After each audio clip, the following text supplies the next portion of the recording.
స్నేహితులారా, ఈ సమయాన్ని బట్టి దేవునికి వందనాలు తెలియజేస్తూ ఉన్నాను. ప్రేమపూర్వకముగా మిమ్మల్ని అందరినీ వాక్య ధ్యానంలోనికి ఆహ్వానిస్తూ ఉన్నాను.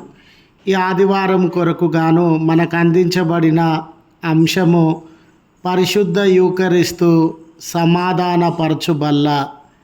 పరిశుద్ధ యూకరిస్తు సమాధానపరచుబల్ల. 15th ఆగస్టు తర్వాత దినం ఆదివారం అండి.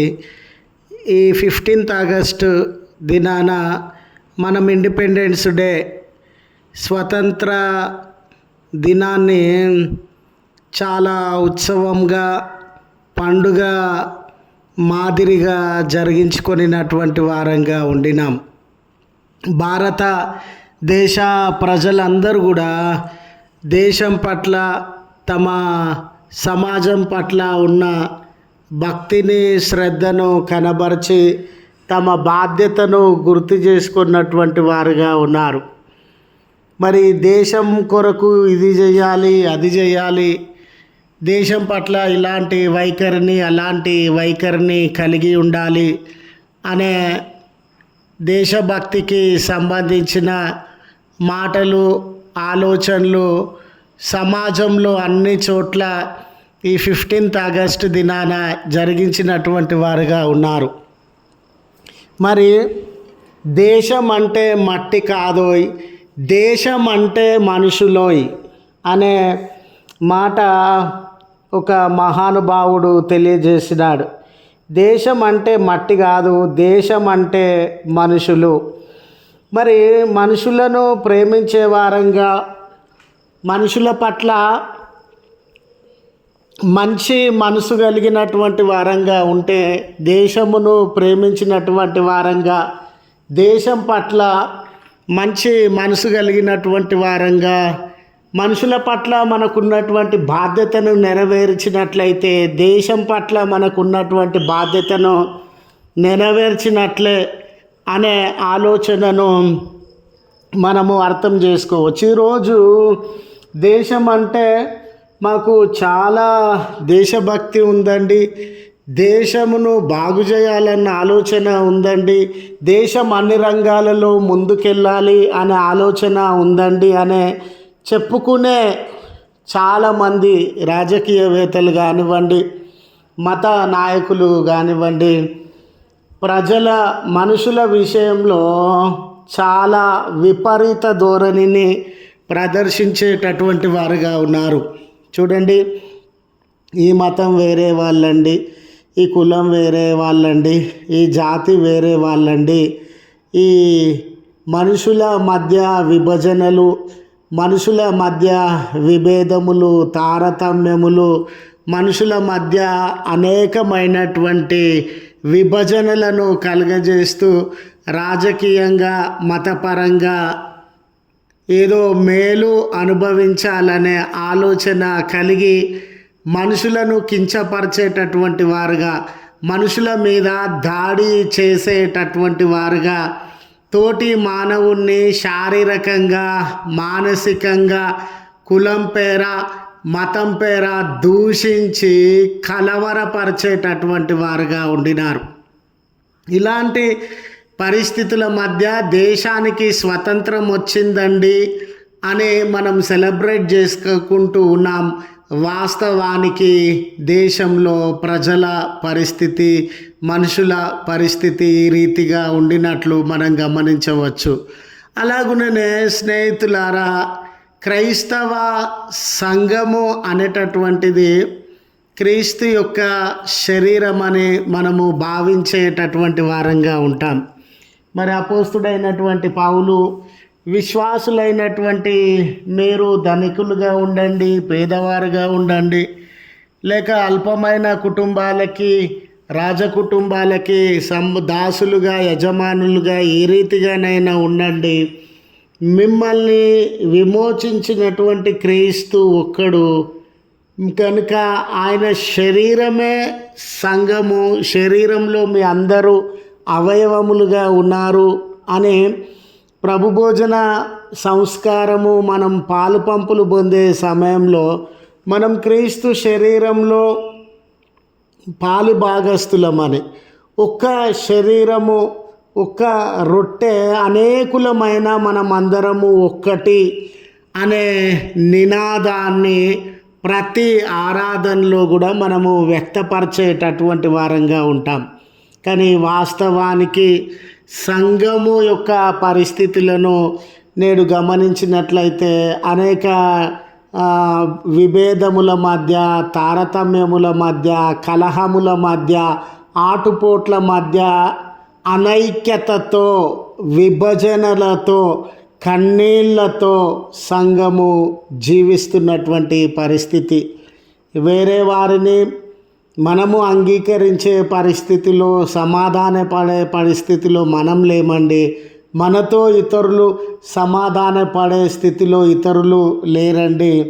మనము ఎన్నో తారతమ్యముల మధ్య, విభజనల మధ్య, నువ్వు వేరే, నేను వేరే, వాళ్ళు వేరే అని ఈ లోక సంబంధమైనటువంటి విభజనలను, తారతమ్యములను మనలో ఉంచుకొని జీవించేటటువంటి వారంగా ఉన్నాం.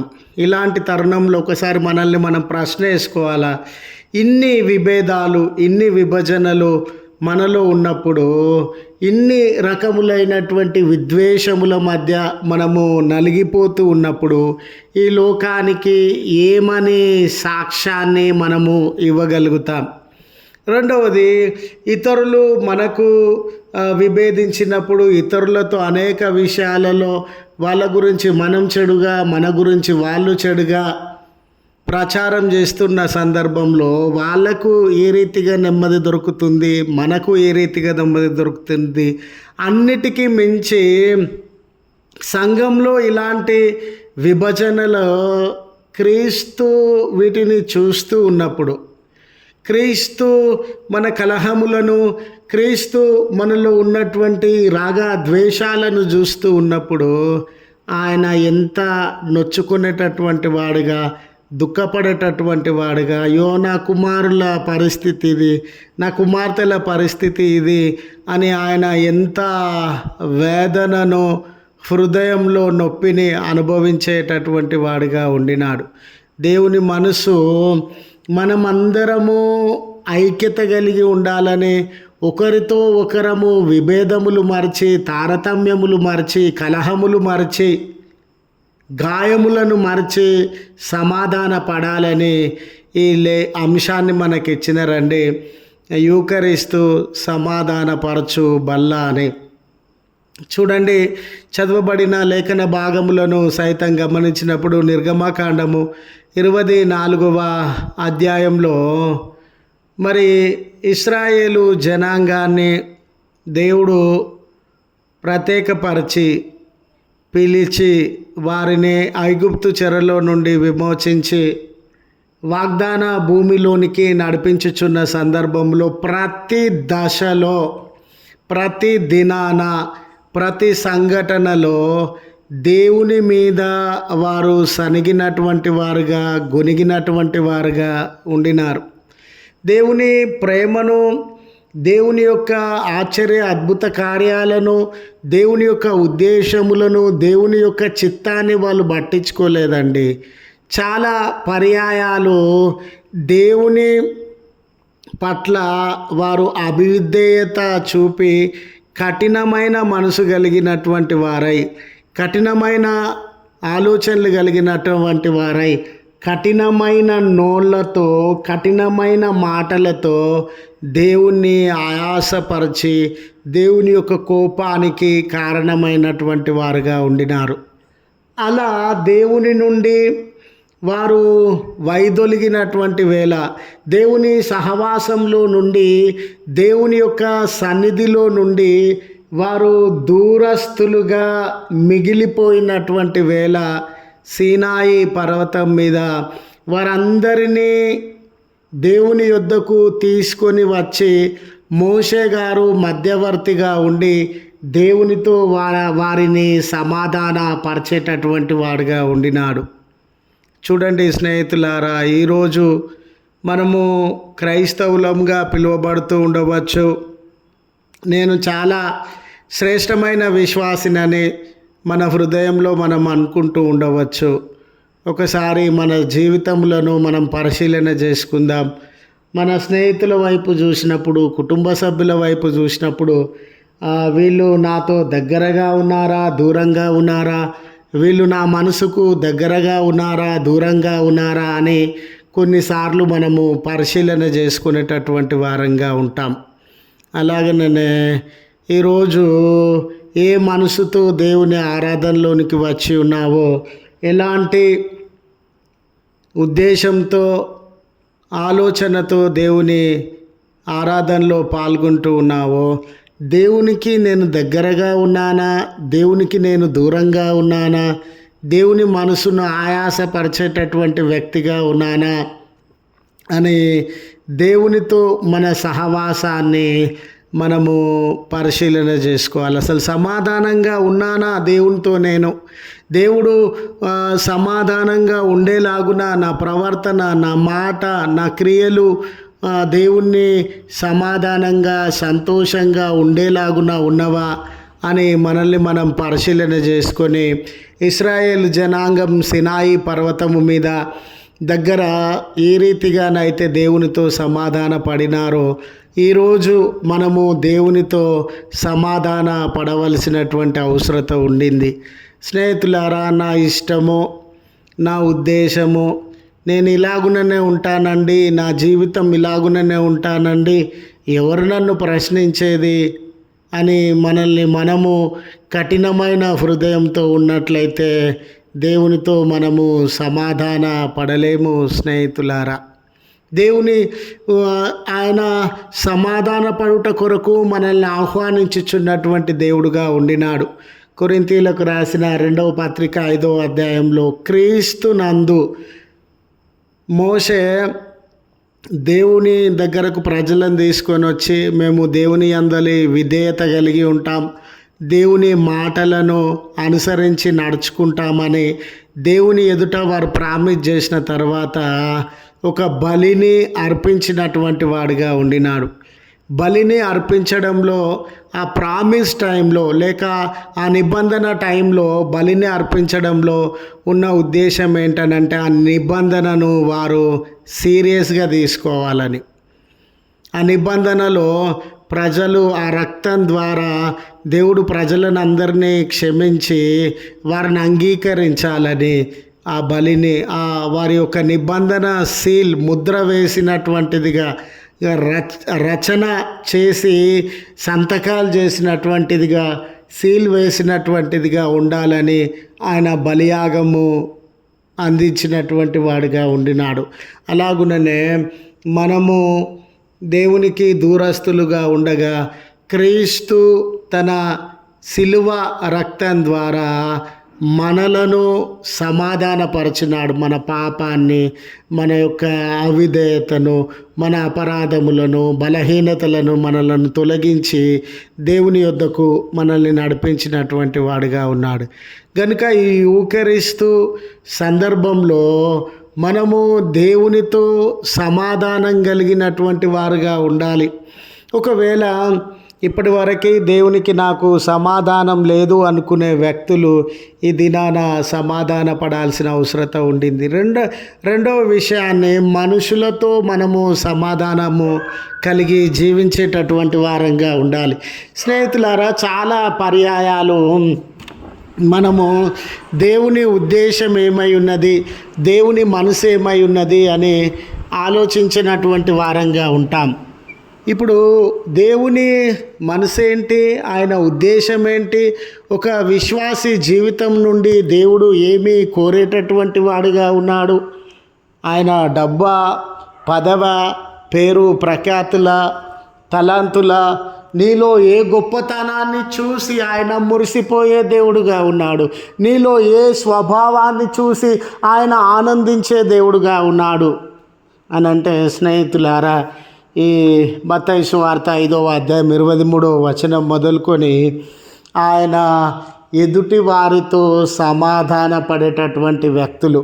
ఒక క్రైస్తవుని జీవితము సమాధానం కొరకు వెతికేదిగా, సమాధానం కొరకు ముందడుగు వేసేటటువంటిదిగా ఉండాలని ఆయన ఆశించుచున్నటువంటి దేవుడుగా ఉండినాడు. అందుకే ఆరాధన సమయంలో నువ్వు దేవునికి కానుక చెల్లించడానికి వచ్చిన సమయంలో నీ పొరుగువానితో నీకు సమాధానం లేదని గుర్తుకు వచ్చిన ఎడల నీ కానుకను నీ సమర్పణను అక్కడనే ఉంచి మొదట వెళ్ళి నీ సహోదరునితో సమాధానపడు అని. ఈరోజు అంటే ప్రభు భోజన సంస్కారమును గురించి యోచించుచున్న మనమందరము తోటి వారితో సమాధాన పడాల్సిన అవసరత ఉండింది. మూడవ విషయాన్ని ఈ యూకరిస్తు, దీనిని సాధారణంగా మనం కమ్యూనియన్ అని పిలుస్తామండి. కమ్యూనియన్ అంటే యూనియన్ అంటే ఇది ఒక ఐక్యతకు సహవాసానికి గుర్తుగా ఉండింది.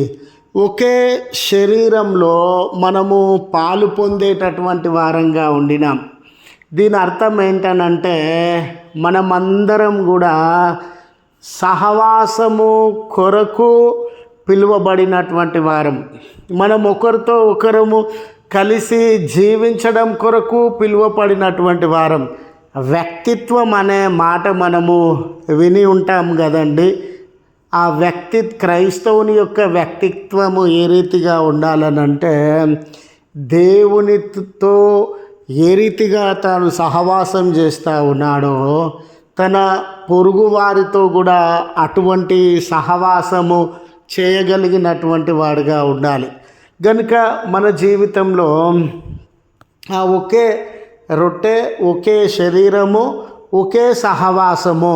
క్రీస్తు విభజింపబడి ఉండలేదు, మన విశ్వాసము విభజింపబడి ఉండలేదు. కనుక ఈరోజు ఆరాధనలో పాల్గొంటూ ఉన్న క్రైస్తవ లోకము, యేసు ప్రభువునందు విశ్వాసం ఉంచినటువంటి క్రైస్తవ లోకము విభజనలకు చోటు ఇవ్వకుండా, తారతమ్యములకు చోటు ఇవ్వకుండా, వ్యక్తిగతమైన ఘనతకి చోటు ఇవ్వకుండా ఒక సహవాసం కలిగినటువంటి బిడ్డలంగా ముందుకు సాగాలని మనవి చేస్తూ ఈ మాటలను ముగిస్తూ ఉన్నాను.